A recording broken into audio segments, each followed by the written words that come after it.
Kalau mau pendekatannya angka-angka, apa yang dilakukan oleh pemerintah hari ini sebetulnya gagal.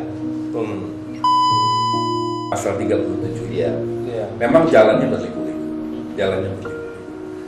Jalan yang cepat itu barangkali ini menjadi gerakan rakyat. Ya.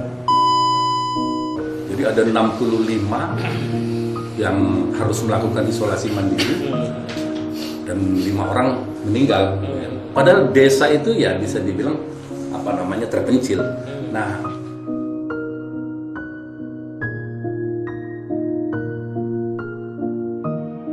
artinya mungkin seperti apa lebih penajamannya lagi, karena kan kalau tidak salah ini tahapan pemilih 2022 iya, Maret sudah mulai benar. berjalan. Artinya kan kita runningnya harus agak lebih cepat. Mungkin ada strategi apa selain yang MK lain atau lobby atau apa gitu, Pak Mas? ya, artinya kalau proses itu tetap jalan. Iya. Ya, proses itu tetap jalan bagaimana supaya ide gagasan ini bisa running lebih cepat gitu kan. Running lebih cepat. Tetapi yang jelas yang disiapkan oleh tim 17 itu adalah persiapan naskah akademiknya. Akademiknya, pasal-pasal mana yang akan kita lakukan amandemen, redaksi amandemennya bagaimana, ya kan? Itu yang kita siapkan. Ya, kalau saya melihatnya setuju dengan calon presiden independen itu, karena ya tidak boleh juga ada orang yang dihalang-halangi untuk menjadi calon pemimpin dengan keterbatasan. Jadi gini, aturan. Bang Isma, memang ide itu salah satu pintu gerbang. Iya. Tapi kalau nggak ada kesepakatan politik, pintu gerbang amandemen undang-undang itu bahaya. Karena begitu dia mau ketok palu, hanya mengakomodir untuk ngelolosin calon independen, tiba-tiba partai mayoritas pengusung penguasa menyusulkan juga 3 periode, bisa. Masuk bareng. Bisa, ya? Iya. Berarti bisa ada penambah amandemen 2 amandemen. Ya itulah kesejatiannya politik kan. Kesejatian politik itu adalah berunding ya. Musyawarah. Dicari titik temunya. Dicari titik temu. Tetapi yang jelas gagasan kita untuk memperjuangkan calon perseorangan ini kalau kita mau berkiblat ke beberapa negara yang demokrasi, itu seperti di Amerika ada slotnya untuk ruang itu kan gitu kan.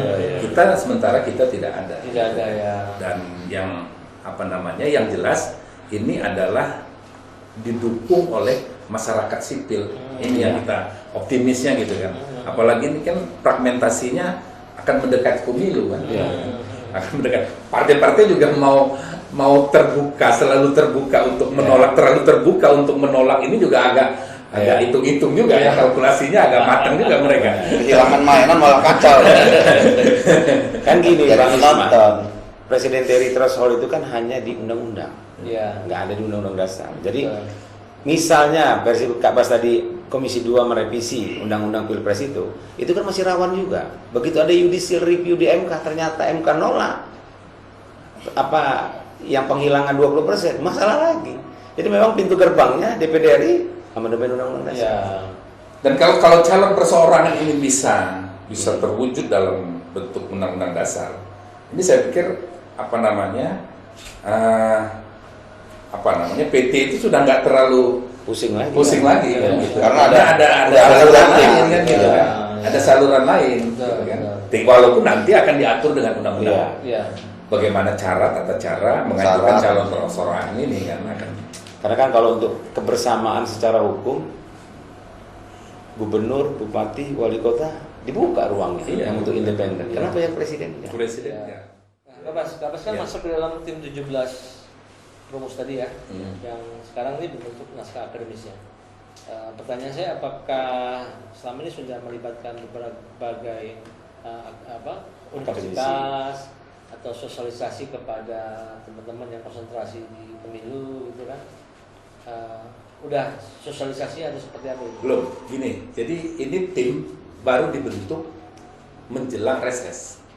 Jadi begitu tim terbentuk, kita langsung reses. Maka kita sudah agendakan nanti tanggal 5 kita ketemu Komnas HAM. Ya kan? Untuk melihat pandangan Komnas HAM terhadap hak hak azazi, ya kan? Karena kan hak dipilih dan memilih Ya, ada itu pembatasan. adalah hak dasar kan gitu kan. Nah, sementara ini kan ada pembatasan. Betul. Hanya hak kelompok kan yang diatur karena melalui partai. Hak individu nggak ada ini kan. Hak individunya nggak ada. Betul, betul. Sementara kita ini kan sebagai individu dan sebagai makhluk sosial kan gitu. Ya. Gitu loh.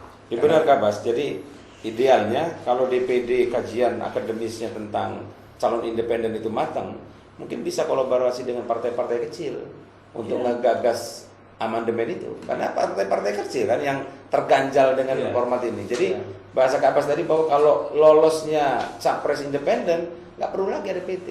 Nggak mengkhawatirkan lagi lah. PT-nya nggak mengkhawatirkan lagi. Nah, memang kita akan ini juga karena apa ya? Partai-partai yang katakanlah yang Kecil. perolehan suara antara 7 ke bawah ya. Iya.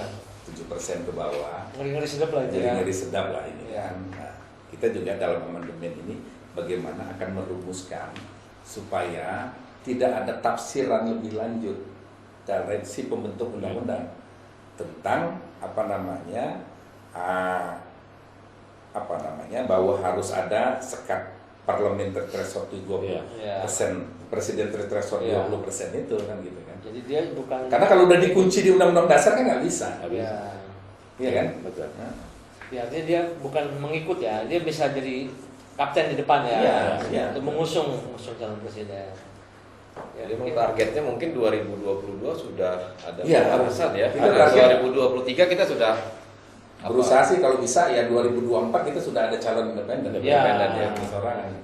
Kalau bicara peluang nggak Bas tentang amandemen yang sedang digarap sama DPD RI ini, kalau bicara peluang dalam angka 50, 60, 70 peluang berhasilnya, Kalau optimismenya besar. walaupun terganjal dengan ada superioritas fraksi kan di DPR, superioritas itu kan ada di partai-partai besar. Iya. Partai besar itu katakanlah ya cuma satu partai, ya kan? Iya. Cuma satu partai Betul. yang sudah memenuhi Ambang ketentuan batas. ya, Iya. ketentuan ambang batas. Satu itu. partai yang sedang mengepakkan sayap Iya, ke seluruh Indonesia. satu partai. Nah, partai-partai yang lain kan belum. Iya. Bohong lah kalau partai itu tidak punya libido untuk berkuasa kan. Iya. Iya. Sementara mereka untuk bisa masuk dalam kontestasi berkuasa itu terganjal di situ, Iya. ya kan? Iya. Berarti kan Iya, kalau ada artinya- 100% anggota DPR, hanya 20% berarti masih ada 80%. 80%. Ya kan? Masih gula-gula. Iya, optimis sih, sangat optimis. Sih. Amin. Oke. Ya mungkin kalau saya melihat sosialisasinya lebih dikencangkan mungkin ya. Mungkin perjuangan teman-teman senator di DPD RI kan bisa melibatkan. Satu lagi Kak Bas, sebelum ini Iya, iya. lupa. Yang tim 17 ini satu provinsi satu atau gimana Kak? Nah, itu tergantung pilihannya pimpinan. Oh. Karena ini kan bentukan pimpinan. Jadi dari Lampung itu saya dan Pak Bustami. Oh di tim 17 ini? Iya, masuk dalam tim 17. Oh. Ada beberapa yang Iya. memang ini, tapi hampir rata-rata satu lah dari setiap provinsi. Tapi juga nggak bisa diambil semua. Iya. Iya. Jadi artinya senator DPD RI asal Lampung ini cukup mewarnai lah ya Kak Bas. Ya, di- cukup di- diperhitungkan. di- ya. Iya. Karena kalau bicara cuma 17, berarti kan cuma 17 tuh. Dari 30 130. Iya. Iya. bukan dari dari 34 Daerah provinsi. Iya. Lampung bisa punya 2. Iya. Ya. Ya Mungkin- artinya gitu kan. Mungkin Apalagi? kita rasa cukup Cukup? kayaknya. Oh, oke, sip. Nanti diskusi Jadi, lagi, Kak Bas. terima kasih banyak Kak Bas, teman-teman sekalian. Mungkin pembicaraan kita, diskusi kita pada sore hari ini selesai. Terima kasih atas kehadiran Bapak Ahmad Bastian, Senator DPD RI asal Lampung. Mungkin di lain hari kita jumpa lagi. Kami akhiri. Assalamualaikum warahmatullahi wabarakatuh. Salam negara. Waalaikumsalam warahmatullahi wabarakatuh.